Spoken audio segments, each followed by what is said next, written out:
जय माता दी, जय महाकाल। सावन का महीना चल रहा है, भगवान भोलेनाथ का दिन है। तो इस मौसम में मैं आपको, क्योंकि एक महीना का ये जो समय होता है बड़ा अद्भुत होता है, तो मैं काल भैरव की साधना आप लोगों को बताने वाला हूँ। वैसे तो हर साधक को अपने जीवन में सर्वप्रथम काल भैरव की साधना जरूर करनी चाहिए, अगर आप साधना के क्षेत्र में आगे बढ़ना चाहते हैं तो, या आप अपनी समस्याओं का अंत करना चाहते हैं तो, और साथ ही साथ सावन का महीना हो और भैरव की साधना हो तो जीवन में किसी चीज़ की कमी होती ही नहीं है। और काल भैरव की साधना बहुत जल्दी भैरव साधना सिद्ध हो जाती है। तो बाबा काल भैरव की पूजा आराधना करने से सभी तरह के जो दोष हैं, पाप हैं, कष्ट हैं, नवग्रह से संबंधित कोई कष्ट हैं, वो सब कष्ट दूर हो जाते हैं। इनकी साधना करने से स्वयं साक्षात महाकाल प्रसन्न हो जाते, क्योंकि भगवान महाकाल के ही तो अंश अवतार हैं, उनके कोतवाल भी हैं। भैरव जी की आराधना से घर में नकारात्मक शक्तियाँ जैसे जादू टोना भूत प्रेत आदि जितनी भी शक्तियाँ होती हैं, नकारात्मक ऊर्जाएं होती, उनका भय नहीं रहता है। और अगर घर में होती भी हैं तो घर छोड़ के चली जाती हैं। साथ ही साथ मनुष्य का या उस साधक का आत्मविश्वास बहुत हाई लेवल का बढ़ जाता है। साधना किसी भी रविवार से स्टार्ट कर सकते हैं। जिस दिन से आप स्टार्ट करें, रविवार का जो दिन हो, तो उस दिन व्रत रखें, सुबह उठ के स्नान ध्यान कर लें, और साधना करने से पहले किसी योग विद्वान से काल भैरव का यंत्र गुटिका कौड़ी माला प्राण प्रतिष्ठा सिद्ध करा के जरूर प्राप्त कर लें। उसके बाद किसी अगर आसपास काल भैरव मंदिर है तो वहाँ जाएं, दर्शन करें। अगर नहीं है तो कोई दिक्कत नहीं, भगवान का दर्शन, भोलेनाथ का दर्शन करके चौकी पर कपड़ा बिछाकर उस पे यंत्र को स्थापित करें। पीला कपड़ा बिछा के यंत्र को स्थापित करें। रविवार के दिन से साधना स्टार्ट करनी है। करने के बाद धूप दीप अगरबत्ती का विधि विधान पंचोपचार ढंग से पूजन करके माँ पार्वती का, गणेश का एक एक माला मंत्र का जाप करें। उन हाथ जोड़ के प्रणाम करें, साधना में सफलता मिले ऐसा आशीर्वाद देने के लिए उनसे प्रार्थना करें। और साधना के दौरान दीपक जलना चाहिए, तो तिल के तेल का अगर दीपक जलता है तो उत्तम है। और साधना जब समाप्त हो जाए तो आरती करें और भगवान को भोग अवश्य लगाएं। कोई मीठा लगा दें या इमरती लगा दें या जलेबी लगा दें, जो भी आपके यहाँ उपलब्ध हो। क्योंकि बाबा काल भैरव का ध्यान करते हुए हाथ में गंगा जल लेकर व्रत अगर रह रहे हैं तो उसका संकल्प लें। काल भैरव को दूध दही धूप है, दीप है, जल है, फूल है, चरणामृत है, ये सब जरूर अर्पित करना चाहिए, क्योंकि काल भैरव इस ब्रह्मांड के कालों के काल महाकाल का ही स्वरूप है।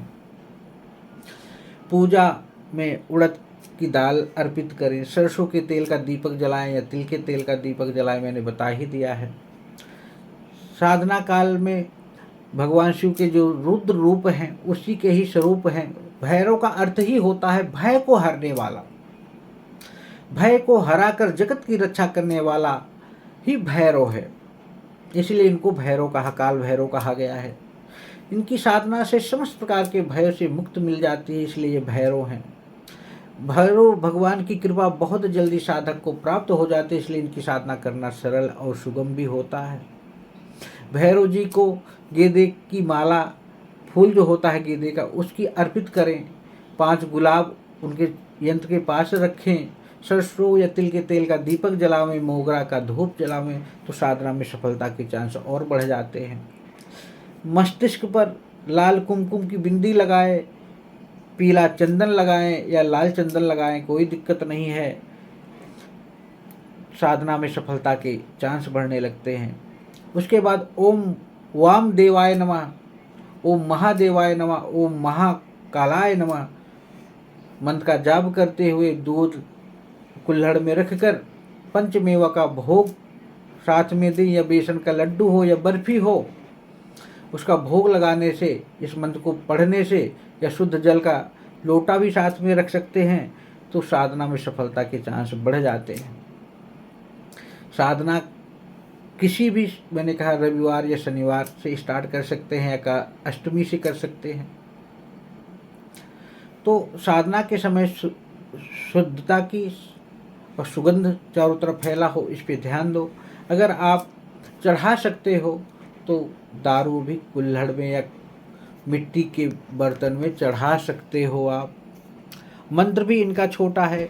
चौकी पे यंत्र स्थापित करके फिर आप 1.25 लाख मंत्र का जाप, ओम ब्रह्म काल भैरवाय फट मंत्र का जाप करना है। 31 माला कम से कम पर डे के हिसाब से आप ले लीजिए। 31 माला का मतलब 1 घंटा 1.25 घंटा बस। अगर इतना नहीं कर सकते हैं तो आप 11 माला से भी साधना स्टार्ट करके 41 दिन की साधना कर सकते हैं। नहीं तो मैं कहूँगा कि 1 लाख मंत्र का जाप आप 31 माला पर डे करते हैं तो 1 महीने में कंप्लीट हो जाता है और साधना में सफलता मिल जाती है। कुछ लोग कह सकते हैं, कहते हैं गुरुजी मुझे जाना पड़ेगा, तो चले भी जाओ, कोई दिक्कत नहीं है। दूसरे दिन करो, मन ही मन मंत्र का जाप करते रहो। क्रम नहीं टूटना चाहिए, इतना याद रखो। यह साधना सफल है, सुगम है। मैंने देखा है कि मैंने बहुत से साधकों को इस साधना को करा के मैंने ये देखा है, वो आज चौकी लगा के अपना भी भला कर रहे हैं और समाज का भी भला कर रहे हैं। तो आप भी समाज का भला करो, साधनामय बनो, आगे बढ़ो, आगे आपकी इच्छा। जय माता दी, जय महाकाल। कोई दिक्कत परेशानी हो तो आप मुझसे संपर्क करो, हमारे महाविद्या आश्रम से संपर्क करो, अपने आसपास कोई अच्छा योग विद्वान हो उससे संपर्क करो। और ट्रांसफ़र शक्तिपात के नाम पे और चक्कर से बचो, क्योंकि पैसा ट्रांसफ़र हो जाएगा और आपको न शक्ति मिलेगी, न कोई शक्तिपात के द्वारा कोई आपको देवी देवता प्राप्त होंगे। तो इसलिए इनके चक्कर में ना पड़ के साधनामय बनो, आगे बढ़ो। जय माता दी, जय महाकाल।